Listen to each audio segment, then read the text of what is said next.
வணக்கம் நண்பர்களே. இன்றைக்கி நாம் பார்க்க போகிறது செல்வ மகள் சேமிப்பு திட்டம் பற்றி.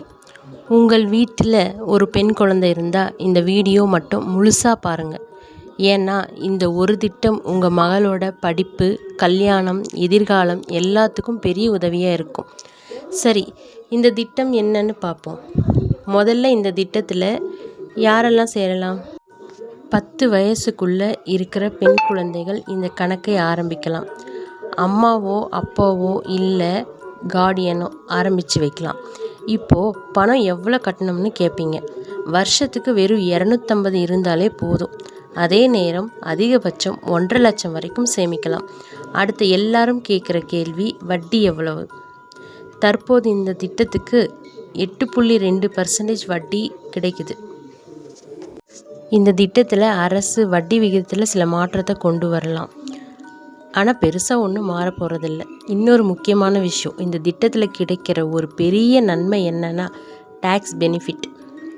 அதாவது வருமான வரி சட்டத்தின் விதிகளுக்கு உட்பட்டு வரி சலுகை கிடைக்கும். அதனால் நிறைய பெற்றோர்கள் இந்த திட்டத்தை தேர்வு பண்ணுறாங்க. அப்புறம் இன்னொரு கேள்வி, எத்தனை வருஷம் பணம் கட்டணும்? 15 வருஷம் பணம் கட்டினா போதும். ஆனால் கணக்கு 21 வயசில் முதிர்ச்சி அடையும்.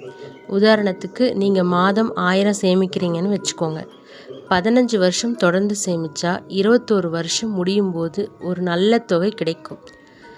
இறுதியில் கிடைக்கும் தொகை அந்தந்த காலத்துக்கு இருக்கிற வட்டி விகிதத்தை பொறுத்து மாறும். எனக்கு இந்த திட்டத்தில் ரொம்ப பிடிச்ச விஷயம் என்னென்னா, கொஞ்சம் கொஞ்சமாக சேமித்தாலும் மகளோட எதிர்காலத்துக்கு ஒரு நல்ல பாதுகாப்பு கிடைக்கும். உங்கள் வீட்டில் பெண் குழந்தை இருந்தால் அருகில் இருக்கிற போஸ்ட் ஆஃபீஸ் இல்லை அங்கீகாரம் பெற்ற பேங்க்கில் போய் ஒரு தடவை விசாரித்து பாருங்கள். சரி, இதற்கு என்னென்ன ஆவணங்கள் எடுத்துகிட்டு போகணும்?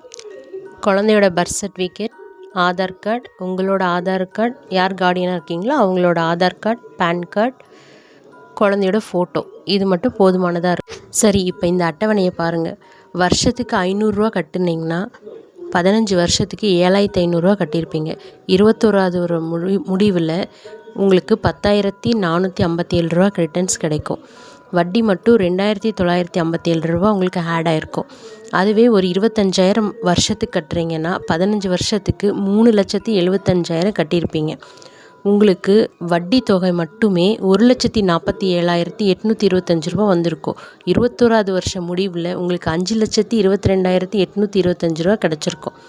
இந்த மாதிரி நீங்கள் கட்டுற அமௌண்ட்டுக்கு தகுந்த மாதிரி உங்களுக்கான பெனிஃபிட் கிடைக்கும். ஆனால் ஒரு முக்கியமான விஷயம், நான் இப்போ சொல்கிற தொகை எல்லாமே தற்போதைய 8.2% வட்டி விகிதத்தின் அடிப்படையில் கொடுக்கப்பட்ட ஒரு உதாரணம் மட்டும்தான். அரசு வட்டி விகிதத்தை மாற்றினா கடைசியில் கிடைக்கிற தொகை கொஞ்சம் மாறலாம். அதனால் இந்த டேபிளை ஒரு வழிகாட்டியாக மட்டும் எடுத்துக்கோங்க. எவ்வளோ சீக்கிரம் சேமிக்க ஆரம்பிக்கிறீங்களோ அவ்வளவு நல்லது. சின்ன தொகையாக இருந்தாலும் பரவாயில்ல, தொடர்ந்து சேமிக்கிற பழக்கம்தான் ரொம்ப முக்கியம். இந்த வீடியோ உங்களுக்கு பயனுள்ளதாக இருந்திருக்கும் என்று நம்புகிறேன். அடுத்த வீடியோ போஸ்ட் ஆஃபீஸில் இருக்கிற இன்னொரு சூப்பரான சேமிப்பு திட்டம் பற்றி பார்க்கணும். இதுபோல் பயனுள்ள தகவல்களை தொடர்ந்து உங்களுக்காக அப்லோட் செய்ய போகிறேன். இந்த சேனல் பணம் பேசும் சேனலை சப்ஸ்கிரைப் பண்ணி வச்சுக்கோங்க. தொடர்ந்து வரும் எல்லா வீடியோக்களும் சப்போர்ட் கொடுங்க. நன்றி.